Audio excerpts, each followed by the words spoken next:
ओम श्री परमात्मने नमः। अथ 12वाध्यायः। इस अध्याय का नाम है भक्ति योग। इसमें 20 श्लोक हैं। अब अर्जुन के मन में पुनः प्रश्न आया कि जो सतत युक्त हैं और जो निराकार की यानी अक्षर की उपासना करते हैं, दोनों प्रकार के भक्तों में योग को उत्तम रीति से जानने वाला कौन है?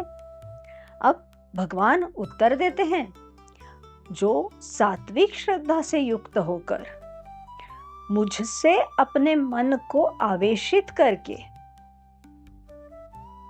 नित्य ही जुड़े हुए भाव से मुझे भजते हैं, वे उत्तम योगी हैं, ऐसा मेरा मत है। समझ लीजिए कि मन एक तरह का रिचार्जेबल सेल है।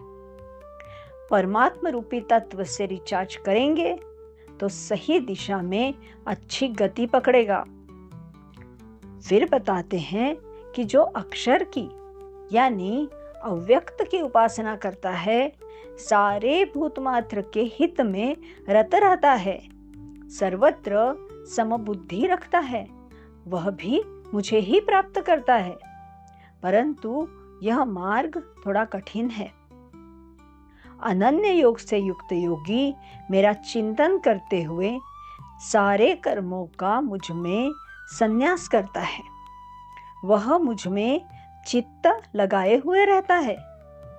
मैं उसका इस मृत्यु रूपी संसार से उद्धार कर देता हूँ।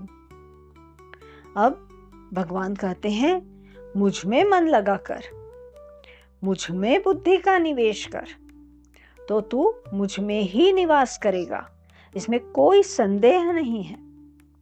पहले कहा मन को चार्ज कर, अब कह रहे हैं निवेश कर।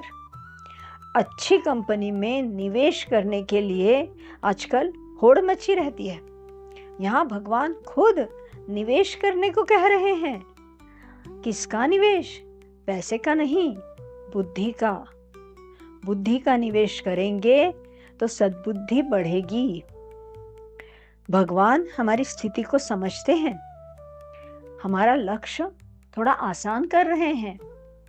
कहते हैं, चित्त को मुझ में स्थिर नहीं कर पा रहा हो तो अभ्यास करके मुझे प्राप्त कर लो।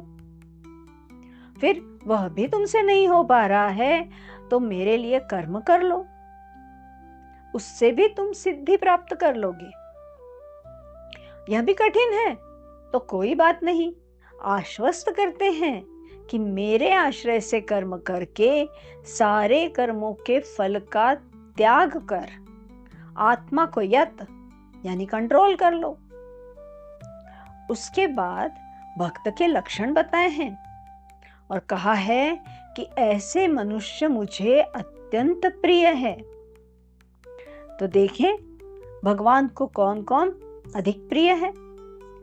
सारे भूतों से द्वेष भाव न रखने वाले, सारे भूत मात्र को मित्र समझने वाले, करुणा से युक्त, संतुष्ट, दृढ़ निश्चयी, जो हर्ष, भय और संताप से विचलित नहीं होते, जो अपेक्षा नहीं रखते, शुद्ध और दक्ष यानी तत्पर, जो दुखों से छूटे हुए, शोक न करने वाले, मान और अपमान में सम रहने वाले मुझे अत्यंत प्रिय हैं। जो निंदा और स्तुति को समान समझते हैं, मननशील हैं, अनिकेत यानी घर में आसक्ति नहीं रखते। घर यानी गृह। जैसे शरीर हमारे आत्मा का घर होता है, तो जो शरीर में अत्यधिक आसक्ति नहीं रखते उनको कहा गया है अनिकेत।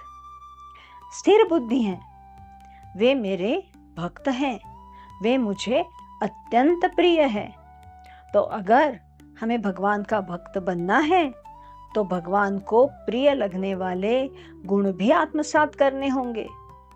भगवान स्वयं कहते हैं कि इस धर्ममय अमृत का सेवन करने वाले श्रद्धा से युक्त मेरे परायण भक्त मुझे अत्यंत प्रिय हैं। श्रीमद् भगवद गीता के 12 अध्याय को नमन। ओम तत्सदिति श्रीमद् भगवद गीतासु उपनिषत्सु ब्रह्म विद्यायां योगशास्त्रे श्रीकृष्णार्जुन संवादे भक्ति योगो नाम 12 अध्यायः।